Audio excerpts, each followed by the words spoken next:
So here we go. Good evening, everyone. My name is Chantal Whitehead Scott, and I'm the Assistant Director at the Alumni Relations Office here at Westchester University. Thank you for joining us for the WCU 150 History and Heritage Museum or History and Heritage Exhibition, Lecture, and Tour Series. Before we begin, I would just like to let everyone know that our next lecture will focus on the history of Charter Day. So please save the date for Thursday, March 3rd at 7 p.m. and register online at wcualumni.org. You can also find the complete list of upcoming lectures on the Alumni Association website and the recordings of previous events that we've had. Please remain on mute until the end of this presentation, at which time you will be invited to provide your feedback and questions related to the subject. For the best experience, we recommend having your screen view from the speaker setting, which will allow you to view the presentation in its largest format. This can be found on the top right-hand corner of your screen, so you can go ahead and adjust if you are not in speaker view. And now it is my pleasure to introduce Museum Director Michael Di Giovine. Michael, I am going to pass it off to you. Thanks, thank you so much, and welcome to a next installment of our thematic tour and lecture series at the WCU 150 History and Heritage Exhibition. I'm Michael Di Giovine. I'm an associate professor of anthropology here at Westchester University, the director of the Museum of Anthropology and Archaeology, which is actually located in Old Library. So please come and see that. We're in Francis Harvey Green Library at the WCU 150 History and Heritage Exhibition, which is the capstone project for the Museum Studies minor program. We have one of our students here. She's an anthropology major and a Museum Studies minor, Julia Zahm. And of course, we're tackling the issue of the history, the really illustrious history of the Department of Women and Gender Studies. We have Joan Woolfrey, who's the acting chair of the department, the faculty ombuds person, and professor of philosophy. We have Lisa Huebner. Sorry, who I've known since I came here. You were in the same department in sociology, and you were the first chair, I guess, of the full department of Women and Gender Studies. And we have Tess. I'm sorry, Benser. I'm sorry, Tess. You're zooming in from Philadelphia as well. So welcome. Before we begin, we're going to start this tour. I just wanted to say a couple words about this exhibition. So this is entirely student co-curated. Like I said, it represents a capstone course for the Museum Studies program. So every year the students get together, they learn from start to finish how to curate an exhibition, from coming up with the narrative to sourcing and the objects and doing collections care and management. You were integral with that. You're photographing everything as well. All the way to installing and designing the exhibition. And one of the things, when we talk about what the big idea is, that's what we're working on now for the next exhibition in the museum. What is the thesis? What is the thing that we want people to come away with? We're taking influences from lots of different people on campus. This is a very important exhibition for our sesquicentennial. And the students kind of came up with the big idea that we wanted to show the transformations that happened in our 150-year history, from our origins as a normal school that taught primarily high school aged students to be elementary school teachers, all the way to the State Teachers College era in the Roaring 20s, to the Westchester State College era when we were a liberal arts college. It's kind of a transitional period until we grew into a liberal arts university, one of the largest in the PASHE system today. But they also wanted, so we have this timeline that I think Julia is going to walk us all through, but we also do deep dives into a couple of themes. And the themes roughly clustered around research and scholarship, which we have these two central cases that tackle that. We have student life and student cultures with arts. We have military service, Greek life, clubs, sports. And then we have diversity, equity, and inclusion, which also represents race, diversity, and inclusion, gender and sexuality, and more.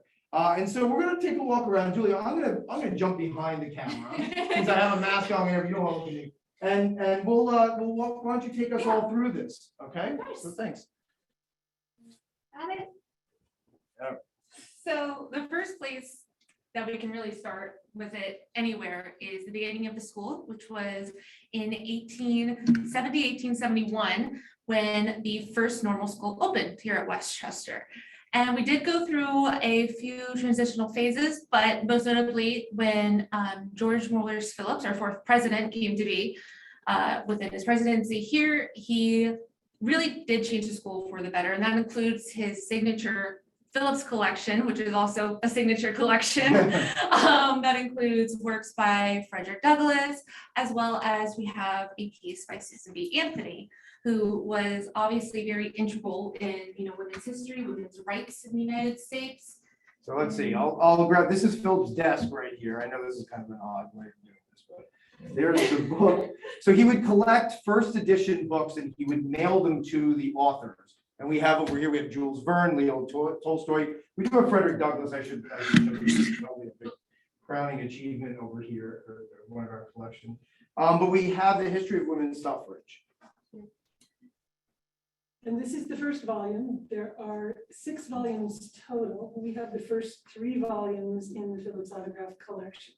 And Susan B. Anthony wrote letters in each one. And she's focusing here on encouraging Dr. Phillips to bring in as much literature as possible into the library to inform people on women's suffrage. And this is 1881, this volume would have been published. So it's 10 years after the start of the university and was very much a topic of conversation. People may know that the first women's rights convention happened in Westchester at Horticultural Hall, which is now the Chester County Historical Society, in 1852, and brought wonderful people from all over what we call the Northeast. In that letter that Dr. D just showed you, she talks about the fact that schools are so nearly all supplied with women teachers that when the women teachers are ignorant of any public question, the young men and women taught by them are pretty sure to be as equally ignorant. So she was at the forefront of encouraging education about women's rights issues, while we will still say that there's a good bit of whitewashing in these volumes. There's a good bit of disappearance of Black women who were suffragists as well, but we've got to give some kudos to Susan B. Anthony. And here at Westchester, we didn't necessarily have like a set suffrage club or anything else. So we did have temperance clubs, which shared a lot of similarities with suffrage clubs. They were women getting together and speaking about things that they might not have been able to speak about, typically. And that includes, prohibiting alcohol, but also women's rights. Well, starting with the abolitionist movement, it was mostly Quaker women involved, and they would have been teetotalers. And we see the Quaker religion giving confidence to women to speak in their own voice. And that brings us into the women's suffrage movement and women's rights convention. And those individuals were often also temperance people because of the damage that alcohol and alcoholism would do to families. Domestic abuse, spending your salaries at the tavern rather than bringing them home to feed your wife and children. So it was all interconnected. Mm-hmm.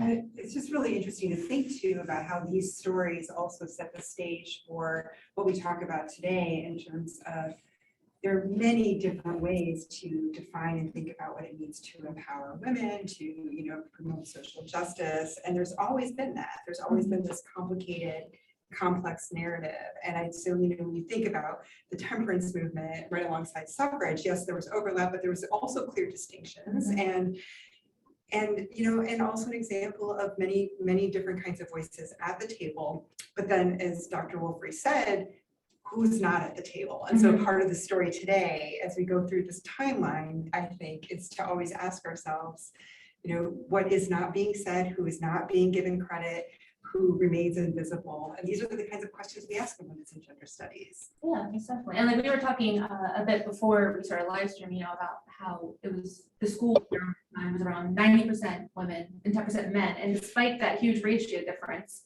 men controlled most of the clubs, most of the things that happened on campus, which is definitely a big part of that sort of set of gender roles and gender and women identity and women behavior. That was Right. Another statistic I ran across as I was prepping for this event, nationwide, 67% of women were teachers in the 1890s.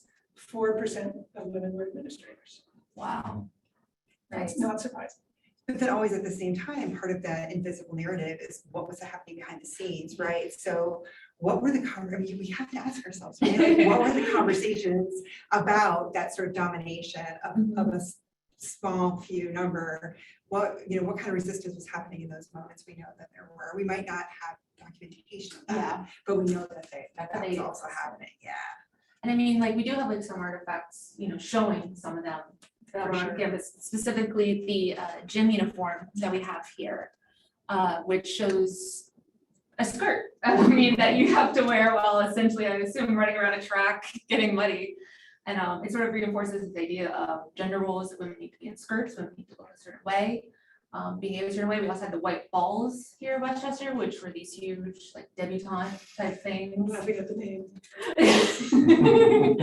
I mean, yeah, it's kind of crazy also to think, I mean, personally, I always get hung up on the fact that this is 100 years ago.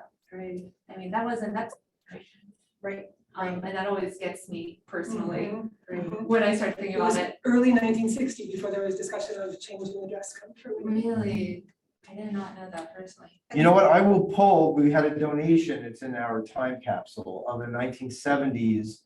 A mother of one of the student curators gave her uniform, and you could see it's shorts, it's not a dress, it's a, you know, I'll pull it as you all are talking. And while we're over here, I'll move this while we're talking. Because right behind us is the women's, and LGBTQI plus case here at our museum. There we go. And, you know, this is a very important case. Yes. It definitely showcases a lot of, you know, just the artifacts of everyday life for women, which, you know, are history. And I know that we didn't talk about this before, and this is, you know, a bit later on the timeline, but because we're right here, I just want to mention it. Because during one of our last points, we talked about women's rights to their bodies, which is a big issue, you know. It's still very much is. And I just like to point that out, but also right above that, we have our rugby game, which is still a pretty big part of Westchester. And that was signed by the Eastern Illinois University rugby team and the Westchester University rugby team. And we also have a student co-curator who's on the rugby team as well. Sure, and the story there, which I think is really neat, and I know you have a student who is on An alum now. an alum now who is on it. So obviously rugby is a very gendered sport. It's very much a male-dominated, you know, sport from, you know, the British Isles. So most of the teams, if there's a women's rugby team, is at the club level, not at the institutional level. So this says it's the NCAA. When we had Terry Beattie, that's not exactly correct, but yeah, NCAA level, right? The university level.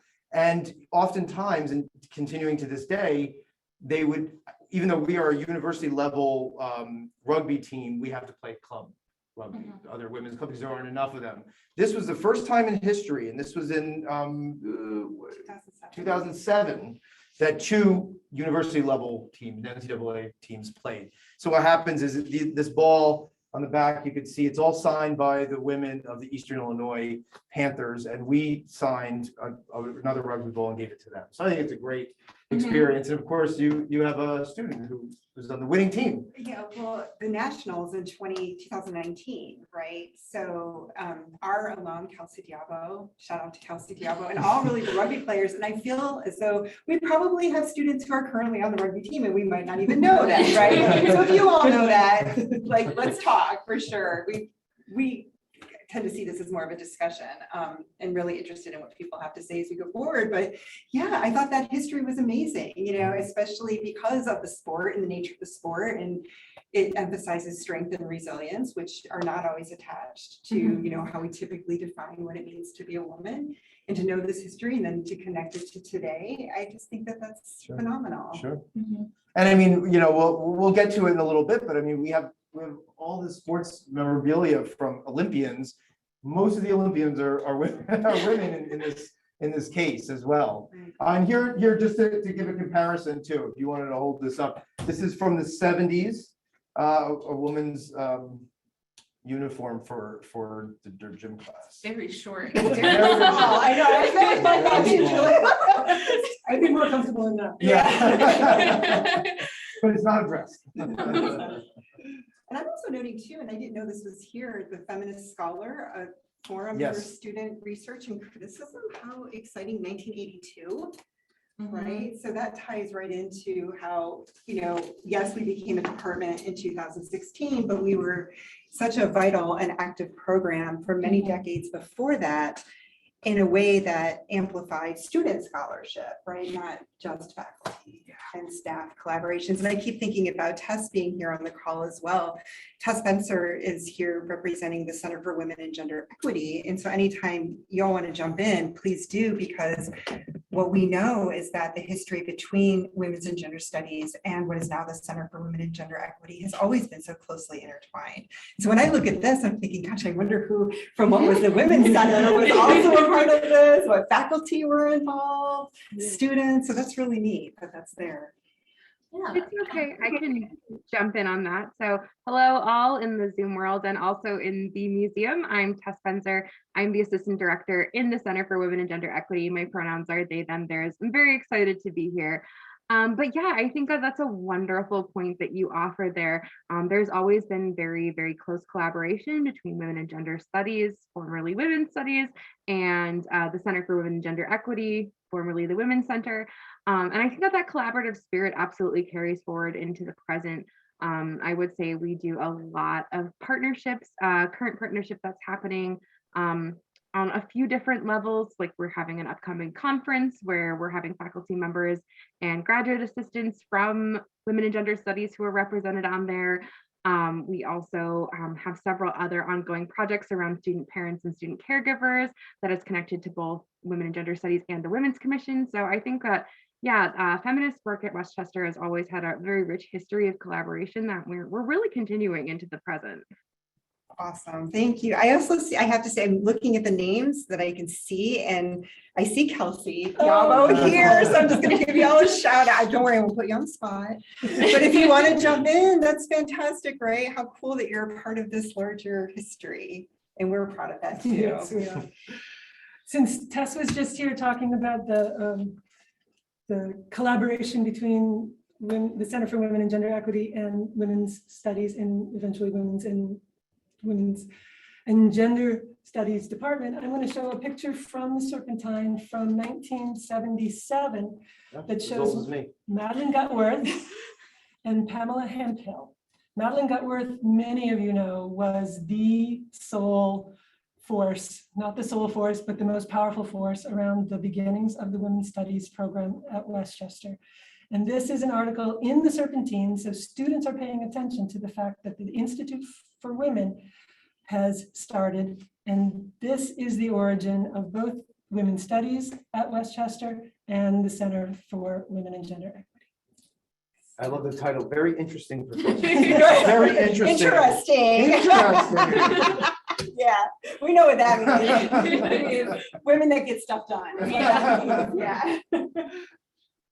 And I mean, while we're over here, with the timeline, to go back in history a little bit, I think when a lot of people think of like women's studies, it all really started sort of August 18th, 1920, women get the right to vote, which is a big year. It's, it really sparked off everything that we're able to do today, not just for women, but for people of all sexualities, races, genders, without that spark, nothing else could have been possible. And the suffragettes, especially the ones behind the scenes who made that absolutely possible. And, I wanted to talk in regards to that, women get the right to vote, being a woman teacher at West Chester, I've heard that it was still kind of tough, women were still sort of limited. They weren't able maybe to marry while they were teaching, things like that. And I was just wondering if you could speak on that. First, we should do a shout out to the women who couldn't vote when the 19th Amendment had passed. It was not until 1964 that we had a much more inclusive version of voting in this country. Yeah. Mm-hmm.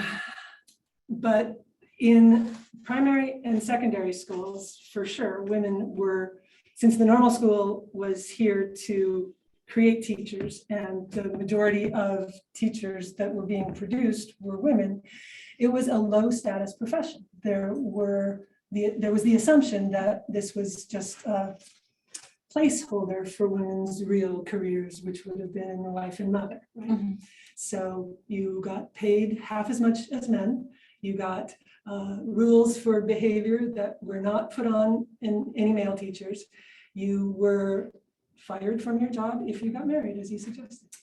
Yeah, it's really something to think about. I mean, it's really hard to like imagine that in today's age, you know, having all those strict rules just because of your gender. And think of how many women were chafing at the bit because they were so limited.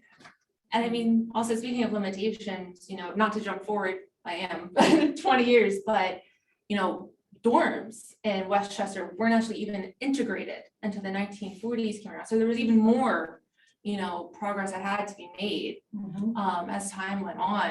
And that's really, you know, even though people who were white, European, perhaps even further a Christian, you know, had all these privileges, others had to fight for it. I know you wanted to speak on some stories from that time. I've got one story about the first event that integrated the dorms. We have a picture here of the women's dorms once they were integrated. But Fleta Broadhead Waters, class of 1950, was a Black woman who was speaking with her family about the need to be able to live on campus. And she encouraged her father to go to state authorities to encourage them to think about the fact that they were having all sorts of conversation about civil rights in this country. And Fleta's father went to the state authorities and said, we pay taxes. Black people pay taxes. Black people should be allowed to stay in state-funded dorms. And that is the start of the integration. State authorities bent to this request, or demand perhaps. And, you know, even in regard to gender, it took another 30 some years for the male dorms to be integrated. Yeah. And it really just shows, you know, one small step is just a very small step on a very long road to get to full, you know, even just sub-steps of equality that we look for, especially here at Westchester, where diversity is so important. Yeah. But I got this really cool, sort of cool, it's not really cool for the subject, but statistic earlier from another student co-curator, Aaron Stroya, who said, you know, at this time period, 1943, war is going on. There's actually only 50 male students here in a school of about 3,700 because everyone else was sent off to war. Yeah. But that also shows, you know, even in these hard times, women were still looking for that education.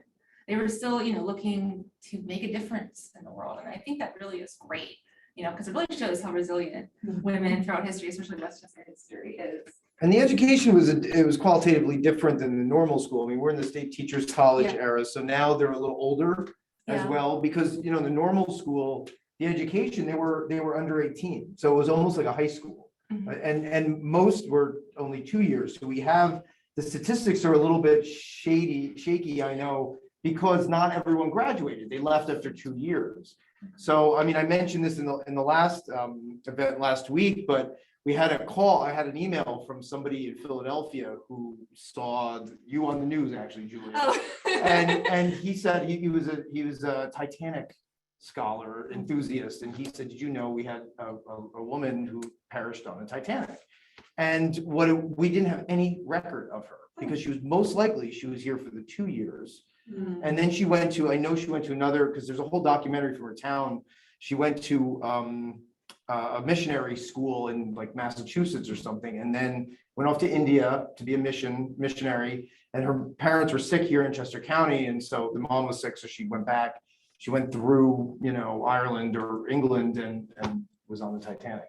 So Hey, Michael, I hate to interrupt. We cannot see, the video seems to have frozen. oh, it froze again. All right, we're gonna have to all right. We'll be just right back. So While you folks sort that out, I can talk a little bit about Yes. the Center for Women and Gender Equity. So if it's all right with folks, I'm going to go ahead and just briefly share my screen. And that way I can show you all and showcase a few photos for folks. So give me 1 second here. Everybody see a lovely Canva presentation with some photos on it. All right, cool. So one of the things that had been mentioned was this history of suffrage for women. So I wanted to show off this beautiful flag. We have it currently hanging in our office at 214 Lawrence. And yeah, it's these are the colors of the suffragist movement. And I joined the staff at the Center for Women and Gender Equity in 2019 as we were really ramping up for the centennial of the passing of the 20th Amendment. The 19th Amendment in 1920, that is. And as we were doing this, we really highlighted a lot of the voices that were absent, which Joan and Lisa spoke about earlier, that were absent from this conversation around suffrage through our equality speaker series. And as we were doing that, I'd also like to showcase another photo. The first ever event that I got to participate in as a staff member at Westchester was this Toast to Tenacity, which was a celebration of 99 years of women's suffrage officially, but not really in practicality or practice. And so you can see here, we had quite a few folks come join us at the Frederick Douglass statue to sort of commemorate this anniversary, while also being very clear about the voices and the rights that were absent at the time. And I really wanted to highlight this photo, which is 3 of our staff members at the Center for Women and Gender Equity, 2 of which have since graduated, so they're alumni. But really highlighting this monumentous 99 years, but also highlighting again the practicalities. So you can see over on your left-hand side, that's a photo of our former graduate assistant Katia, and her sign says, white women got the right to vote in 1920, Asian women 1952, Native American women 1957, and Black women in 1965, which really is just kind of grappling with the various ways in which women of color were frequently left out of the suffrage conversation and are often left out of this history of suffrage and voting rights and civic engagement. And so I really wanted to highlight this photo just because it's a really cool photo highlighting some of our wonderful students. But also because this is kind of the space in which I entered Westchester, as we kind of were grappling with this challenging history of suffrage and the realities of what that actually meant, while still, taking a moment to be like, hey, at least this amendment happened. So while we're also talking, I can show a little bit more as our folks get resituated. So this is a picture of our staff as we opened up our new space for the Center for Women and Gender Equity, which is kind of a monumentous moment. We had previously been in a number of very small offices across Westchester's campus, and now we have a beautiful lounge in Lawrence Center. We're right upstairs from the Einstein Bagels, if you're familiar with campus. It's also right upstairs from the dining hall as it currently stands. But we took a moment to celebrate the sort of dedication of our brand new space, which offers a lounge for students to come and use, and really fosters a lot of really great discussion. I can share from genuinely just this afternoon, we had a number of students coming in and out of the space. Some of them are our peer educator team, but some of them are just friends of those folks, and they're coming and utilizing the space to really have some very generative conversations about what feminist work looks like at Westchester. Also, that picture had Rami, which was really cute, but this is also our official ribbon cutting, and I wanted to take a moment to sort of share how excited we were to be able to have this brand new space at Westchester. I'm going to stop sharing my screen. That's my question. We can hear you. We can hear you. I was gonna pull out my cell phone. Can you see us? Can you see us? Yes.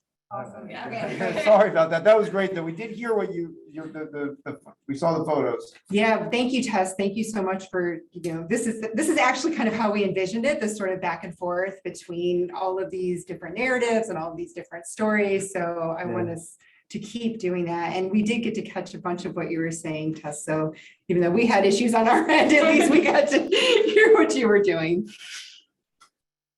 Can I tell one more story about the integration of the dorms?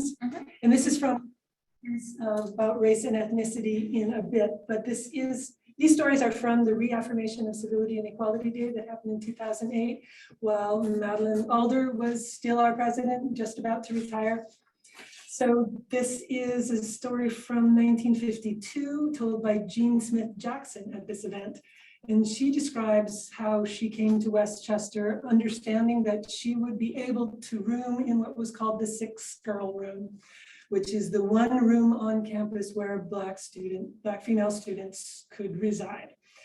There was one student they thought wasn't going to come, and then that student paid tuition. So there were already 6 females in that room.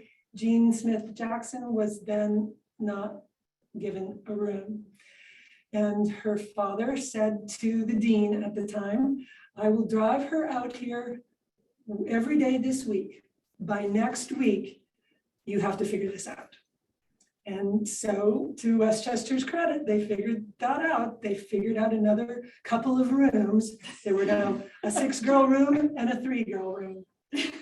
And that was progress. Slowly but surely. Yes. Yeah. And this was all in the Westchester State Teachers College era, in the That's right. 50s, right? There's also, what else was in the 50s? The sorority began, I believe it was called. Well, before we do that, because I got to bring the thing over. How about Frances Atkinson too, 1958? Interesting. Oh, So yeah, so another kind of first here, especially for women of color, was that our first any person of color on the board of trustees was Frances Atkinson, who also, was a woman. And we're having a conversation about this later.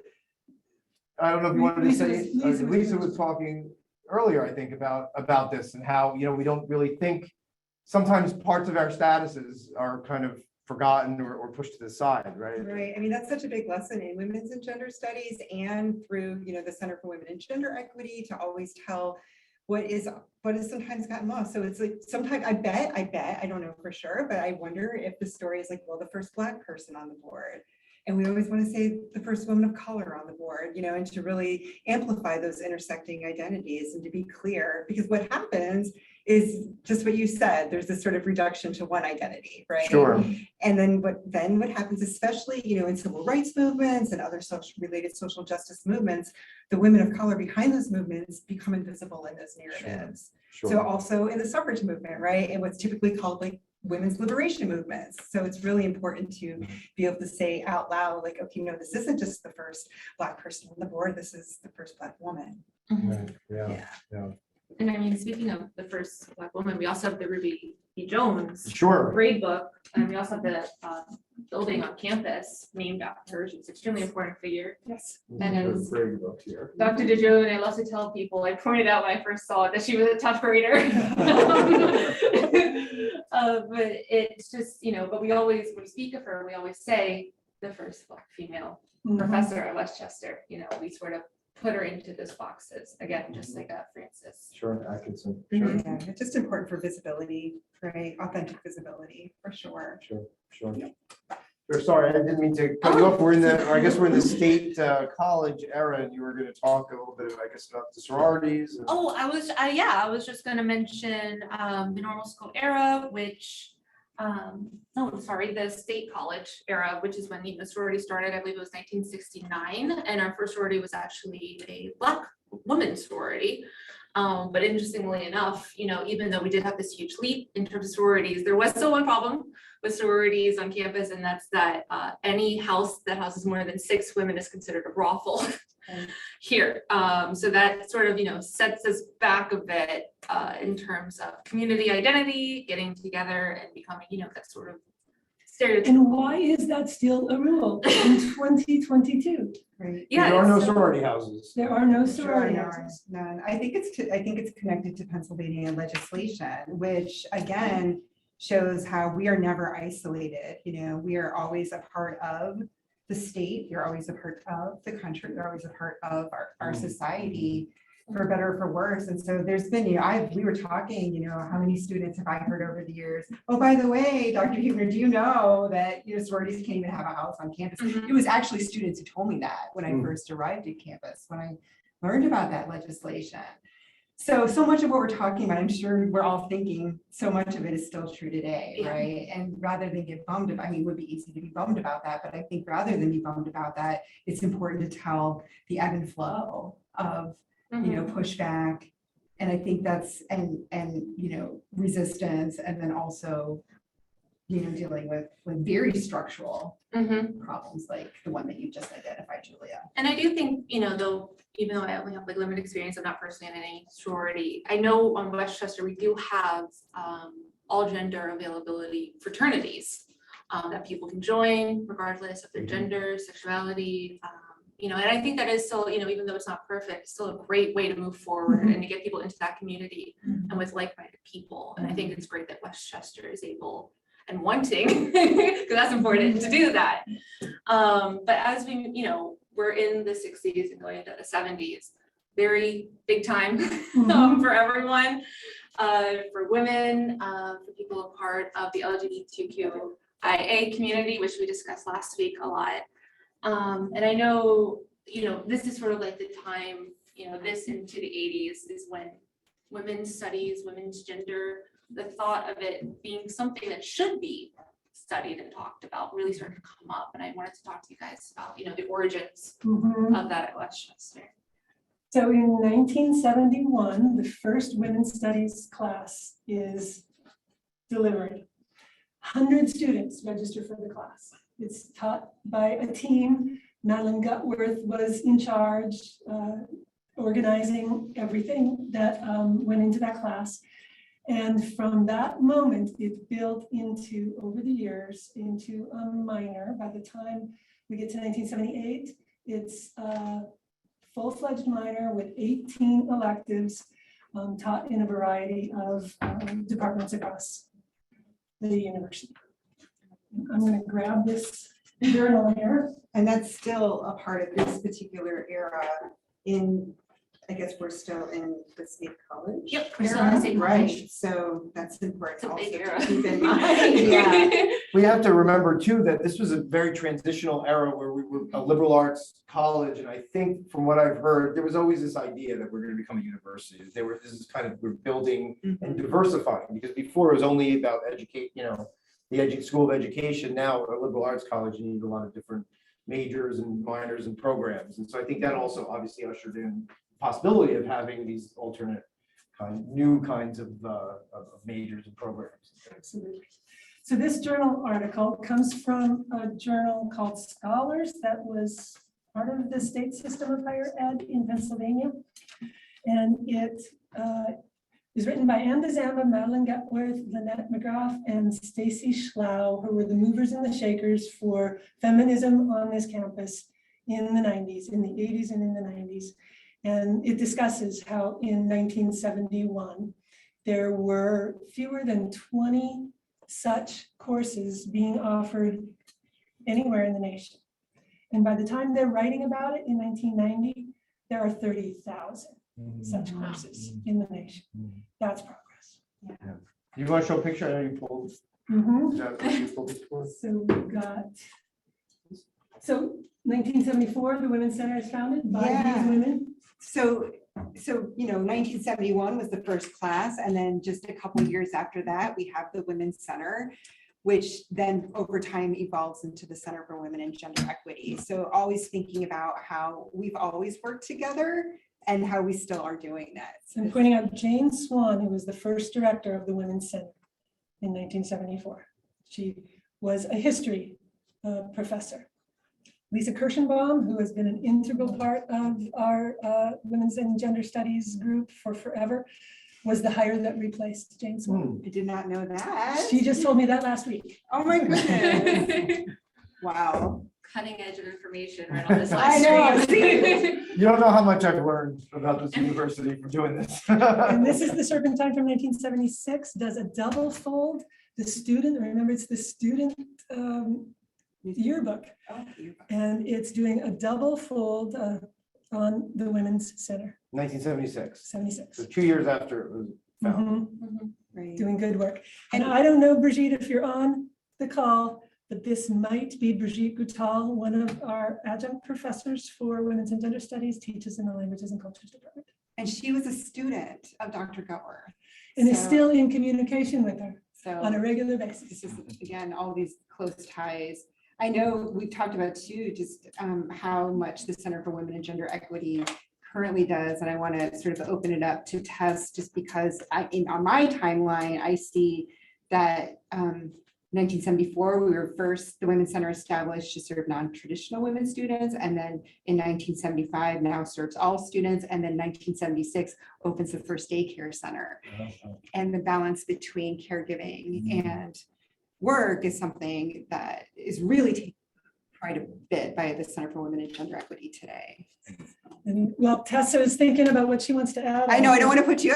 A shout out to Madeline Gutworth one more time. There's a picture of her teaching in the Languages and Cultures Department, an incredible scholar, did amazing work in French literature. I'm happy to chime in here. So speaking about really thinking about students who are parents and caregivers and also our mature women students and other mature students, I can offer that to this day that those continue to be priorities at the Center for Women and Gender Equity. My colleagues, Lindsay Mosvik and Cindy Alcidonis, and also our graduate assistant, Jamie Peperato, have been doing a lot of really wonderful work and very deep work around examining the role of parenting and caregiving, both on the side of students, current enrolled students, but also on the side of faculty and staff.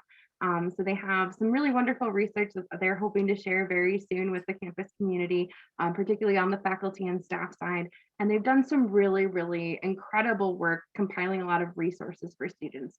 One thing I will share is, in the history of the Women's Center, now the Center for Women and Gender Equity, they had established childcare at Westchester, but that is no longer something that is available and is definitely a barrier that some of our students continue to this day to identify as being something that it really makes it challenging for them to balance those multiple responsibilities of being both someone seeking their education and someone who has caregiving responsibilities. And so obviously not my work, so I'm not going to spend too much time trying to wax poetic about it, but I will share that several of my colleagues have been very invested in continuing to pursue ways that we might be able to bring that sort of that back to Westchester and make that available to our students as well as faculty and staff. So Yeah, this also just might be a quick moment for me to share, especially for if there are alums out there too, that this is something that the Women's Commission, which we'll talk about in a little bit, has also worked very closely with the Center for Women and Gender Equity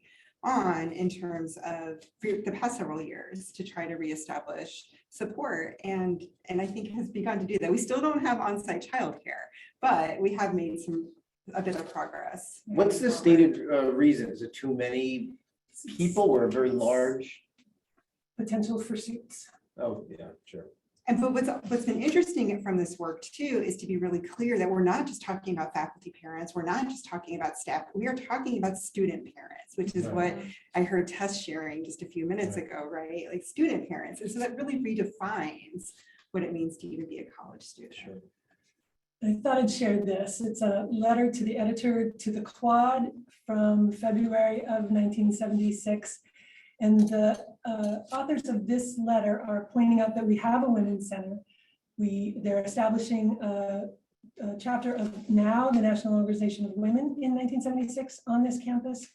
And they're talking about the future plans that the women who are involved in these organizations are aiming towards. Daycare was one of them, Right. and they made it happen.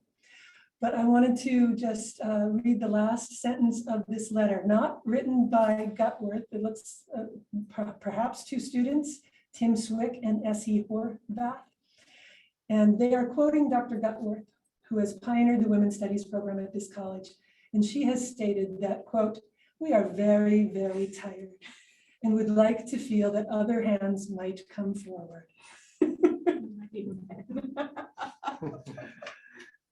And they did. Yeah, for sure. And I mean, right around here, we're getting into the university, which is when it really became big. It's what we know today as a large liberal arts university.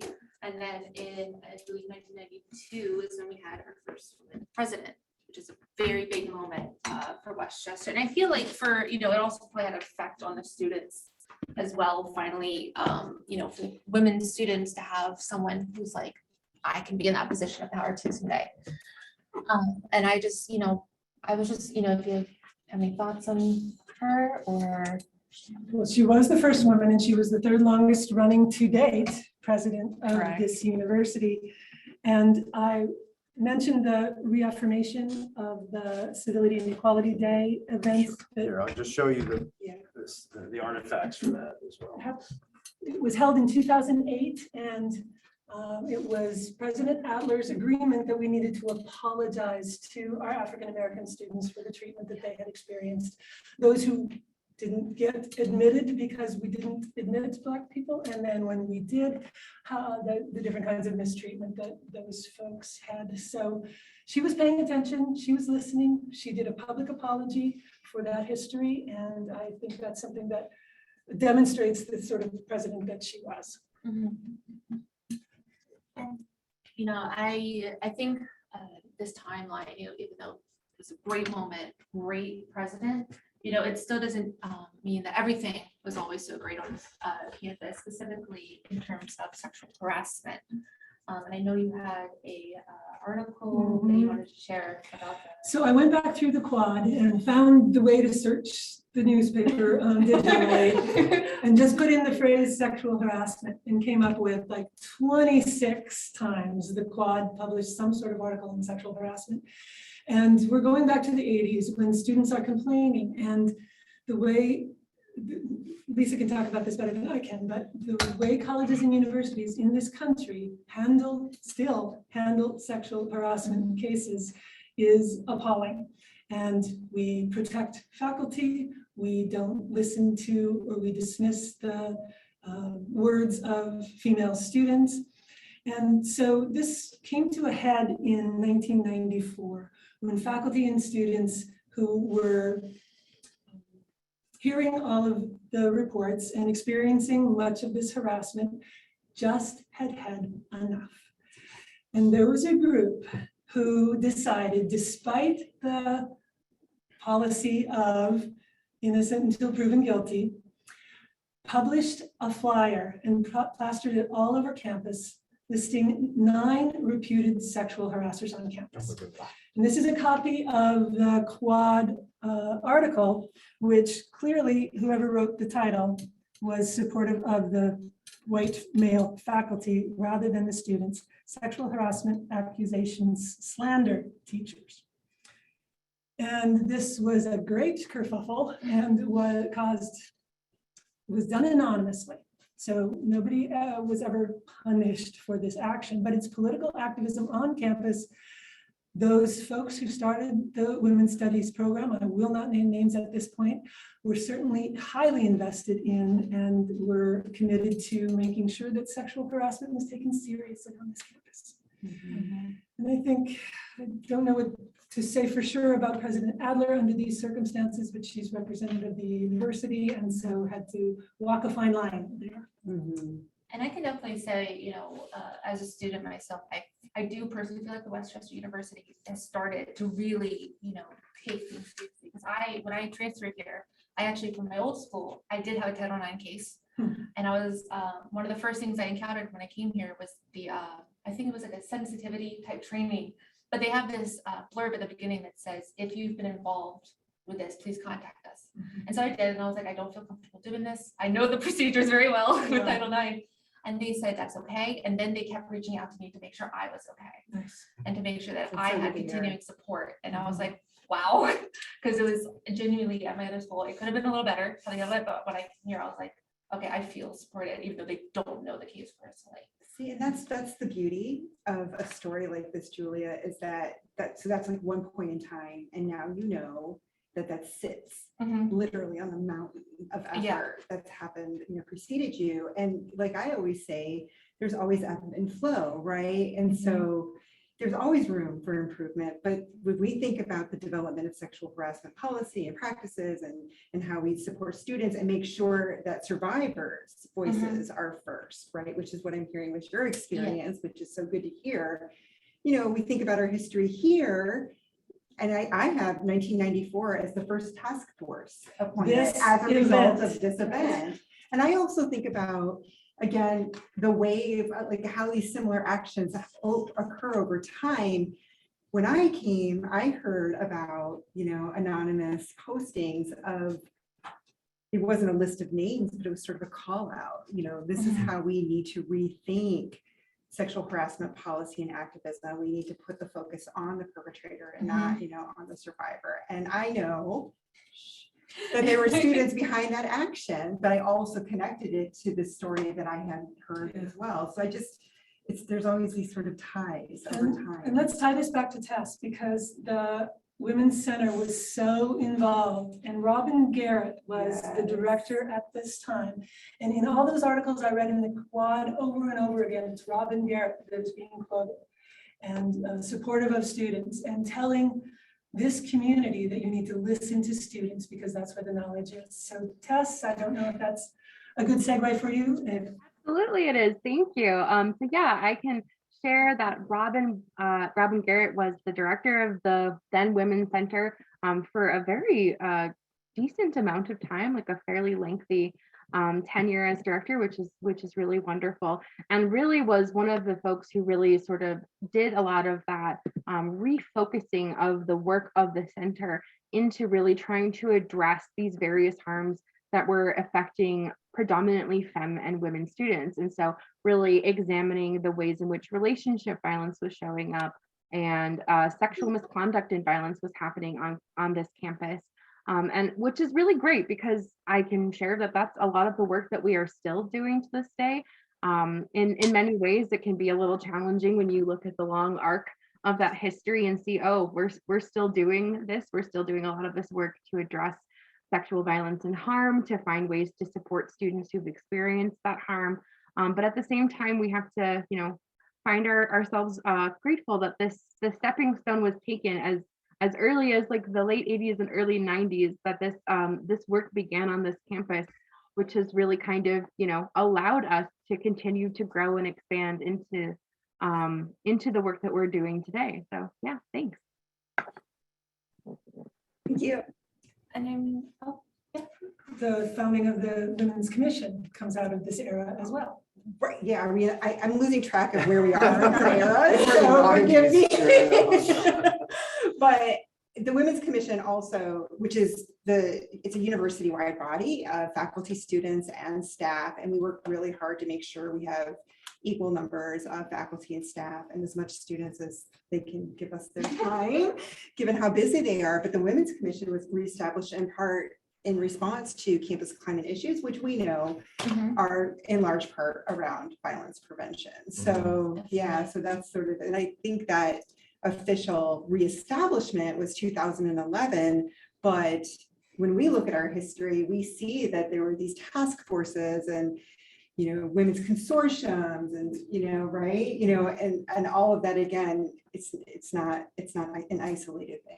And it's women stepping forward to try to change the climate on campus to make it more nurturing for all who are here. Yeah, so for women, for femme-bodied people, for non-binary people, right? So the most vulnerable to these types of attacks, but then also just thinking about this from a social justice perspective generally, for sure. Yeah. And as we know, we're talking about community and stuff. We do have a great tapestry. I think it's a tapestry. Is it a tapestry or is it a Quilt, Tapestry. not sure what it is. But I did get to take a picture of this with, I believe, Maddie Maychek and Ellery Coleman, I believe, holding it up to show it in all its glory. But it has all these little pieces, from different communities on campus, women, and it really showcases. Yeah, I think it's about feminism is to us. Yeah. And then everybody in the class posted something, and back before there was digital posting. Yeah, Right. for Instagram, this was. Like post-its. and Like things. real concrete material. It's Yeah. really pretty. It's really a nice, interesting.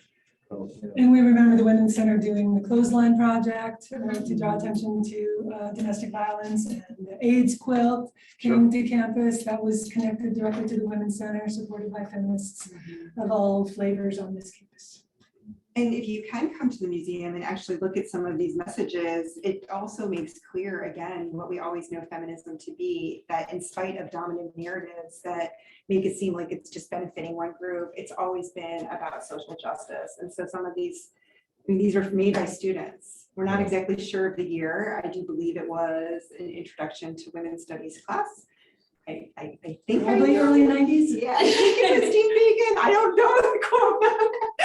time, I think, but yeah, it's a pretty cool tapestry. Because we are nearing the end, unfortunately. So I just have one question and I thought might be able to wrap this up pretty good. And this is both of you. We've talked about where all the steps you've taken to get up to now, but I would just like to know, what do you think are some of the most important things that are happening on campus right now in regards to women and gender studies? And also, where do you want them to go in the future? Me? Yeah.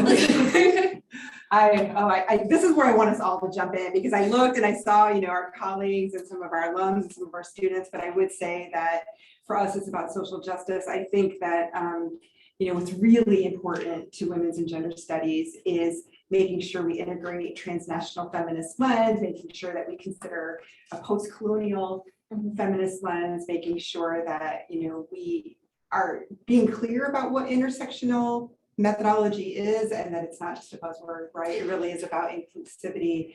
And as I said in the beginning, really always pushing ourselves to tell the story that's not being told, right? We as a society evolve over time. And so these issues, what's important to us is always listening to those who are closest to the phenomenon, right? And valuing that as a source of knowledge, and that changes over time. So I feel like we have done that, and I feel like we continue to do that. I hope we continue to do that, to make sure that we're always, ensuring equity in some way.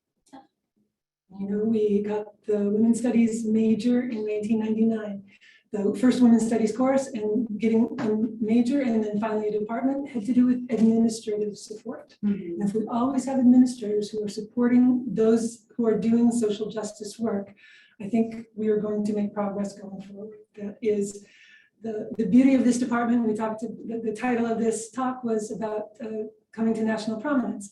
And we have a department now that has 3 PhDs in women's and gender studies. And we could only make those hires because we became a department and could be in control of our own lives. And we couldn't do that unless we had a provost who said, yes, this is going to happen.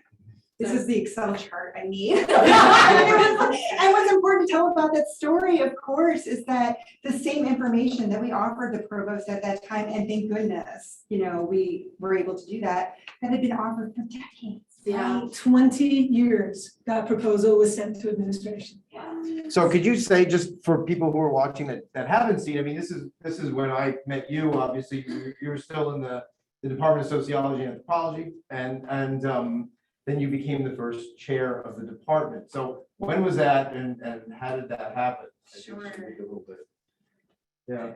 So, I was hired here in 2007 as the first faculty member in the Women's Studies program, which meant that I needed to be housed in a department. So, when Joan is talking about administrative support, it's also campus support. The department had to take me, right? Knowing that most of my line was dedicated to the program. And also, again, on the efforts of so many faculty members in so many different departments all across the university.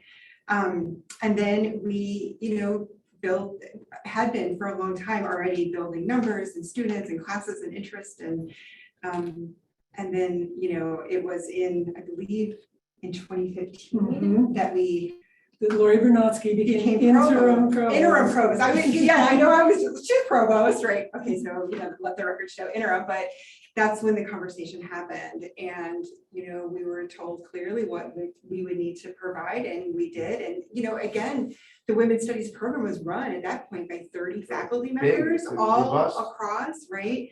And so it was lots of discussions with the.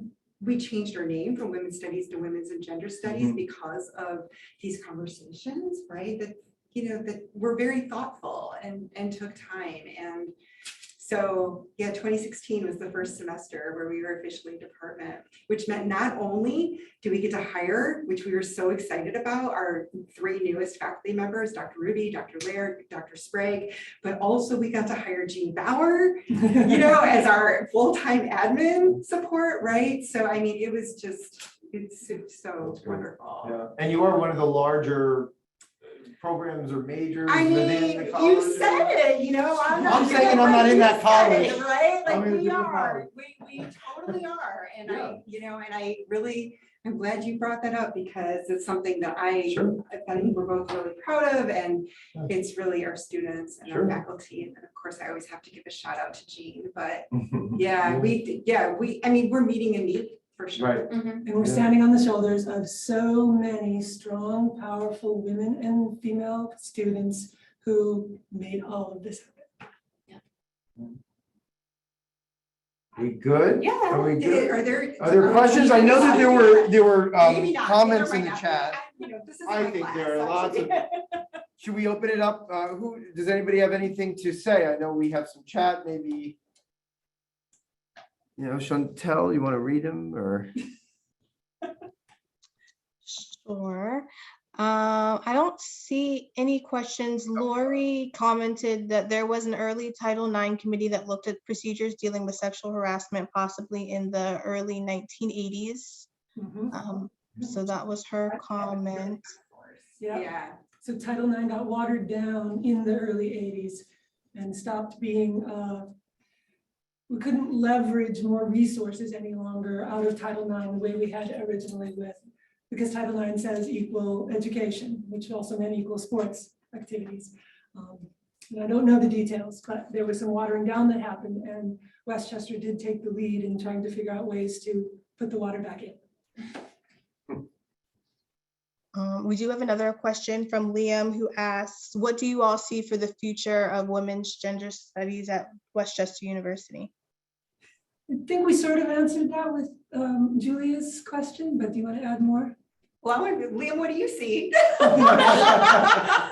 one of ours, thank goodness. I think, always, I'm very, very proud of the fact that our department works well together. We are able to bring in a variety of expertise to our students, and I feel like we're a leader in responding to students, and even in our classrooms, but just even in our curriculum, and I expect that we will continue to do that. I don't know if that answers. I'm looking at the laptop right now as if that's you right now, Liam.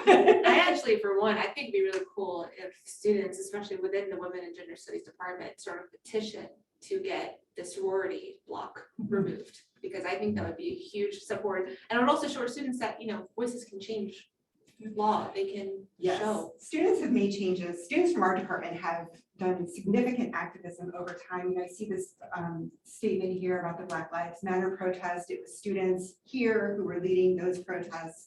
I see also our, artifacts from our faculty strike.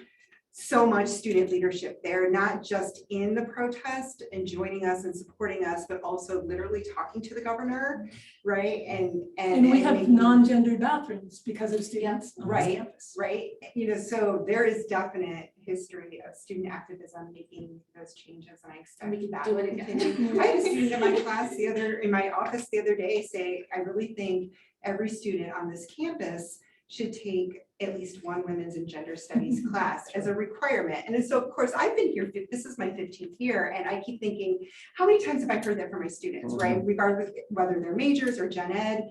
And I was like, yeah, you probably could make it happen, because that's how things happen. Yeah. The students make it happen. Students are very loud when we want to be. In your wild here. So I have a shout out. And then a question. So the shout out is from Kimberly Fair. Says the Women's and Gender Studies Department at WCU gave me a sense of belonging and purpose during college. I am forever grateful to Dr. Huebner, Dr. Woolfrey's mentorship and purposeful learning that they fostered. So that's a shout out from Kimberly. Yes. Thank you. And Yeah. Lori asked, how long will this exhibit be open? So this exhibition is open, I could put my face in here. This exhibition is open at least until May. We'll see, but this is our sesquicentennial academic year that it was open. We forgot to mention that we have a 3D virtual exhibition on our website, and Chantel could put that up in the chat. It's www.wcupa.edu/WCU 150 virtual exhibition. And you can actually go through just like Google Maps, and you can look at all of these artifacts. You could hear all of our different student co-curators talking about the different exhibits that they curated. There's lots more that we haven't talked about really. We got arts back here. We have a wonderful painting by an alum who graduated in 2013 in the pandemic, talking about resilience in the pandemic. I think it's a wonderful piece of art.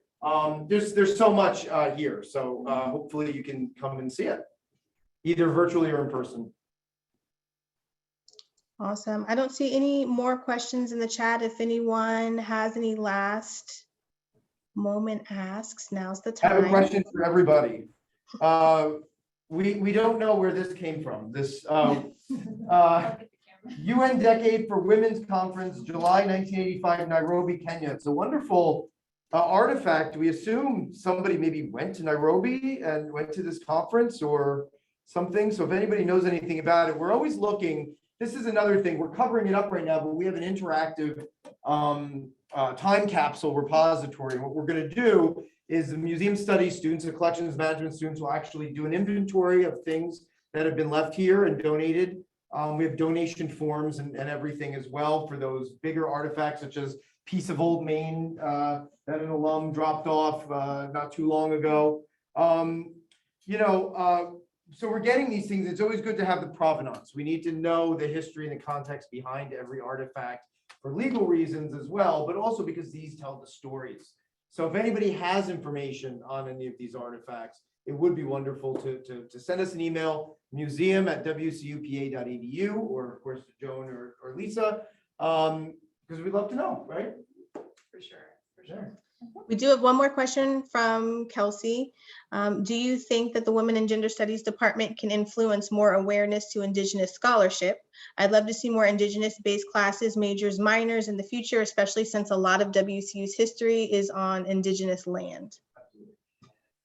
Yes, Kelsey, I do. I'm going to answer first and then you answer next. This is what I think should happen. For the record, I think our next hire should be in Indigenous studies for sure. I think that, I want to acknowledge Kelsey's efforts in leading the land. There's a land acknowledgement committee that Kelsey has been working really hard on, and I would say has led that effort. And I feel like we need space in our student affairs, specifically to, a hire or something like this to make sure that not only awareness occurs, because that's one of our most invisible issues, but also to make sure students are served. So I'm so glad you asked that question, for sure. And I have information that I cannot share, but Kelsey, we are working on this at this very moment. And can I also do a shout out, because some people don't remember anthropology, but we have a whole Indigenous studies track in anthropology. I mean, we even have artifacts, Indigenous artifacts as well, both contemporary ones as well as 5,000-year-old artifacts as well. The museum itself has 300,000 artifacts. A lot of them are of diverse Indigenous peoples around the world, contemporary ethnographic stuff. But we do teach courses on that as well. Our chair is involved in the land acknowledgements commission as well. Arrowhead collection. We have lots. We have so many arrowheads. I'm going to say, because this is an evolving, this is how history works. This is what we do here. I'm going to say to you, make sure that you get in touch with Kelsey Diavolo. Yeah, she's an absolutely. amazing guest lecturer. Yes, we would love to have you. I believe she's already served as a keynote speaker at our university. Great. And I think that she would be amazing in these classes. Yeah, that would be great. I mean, we teach so many, I teach a sustainable food systems class where we talk about food justice. We read Vandana Shiva and Indigenous rights, food sovereignty. I'm sorry, I can't think anymore. Food sovereignty rights and things like that. So it would be really nice. Yeah. I want to urge you also to look at the Museum of Anthropology and Archaeology's other exhibit, the exhibition on Earth Day, which is up in Old Library, because we actually have a whole section on Indigenous environmental art and activism. And we have some important Indigenous artists who have donated their artwork as well. You can also look at the virtual exhibition on that to check that out. We have Jada Gray Eagle, who's an Oglala Lakota photojournalist, has a whole photojournalism photo essay on the Dakota Access Pipeline. We also have Christy Belcourt, work by her. Her stuff is in, her main works are in the Royal Ontario Museum and the Smithsonian. We have some of her prints where she produces also environmental protest banners that you can download for free through the Onaman Collective, and you can use them in your own protests of the many pipelines that are being put through even Chester County as well. So yeah, there's a lot going on, but yes, of course, we'd love to see more, absolutely. And maybe in a more coordinated. In a more coordinated coordinated fashion, more absolutely, visible fashion. absolutely. Good question, Kelsey. Thank you. I think those are all the questions that we have. Thank you all for coming. We really appreciate it. And thank you, Julia. Thank you, Tess, as well. And thank you, Michael, for the invitation. Oh, well, thank to let us you. join you. So, yeah, thank you very much. Join us for Charter Day is the next one with John Villela. And we will see you then. So thank you. Chantal, you want to close it up? No, that's perfect. You did a great job. Thank you for having me. Yeah. Huge shout out to our presenters today. Great presentation and have a great night. Thank you. Good night. Bye, thank you.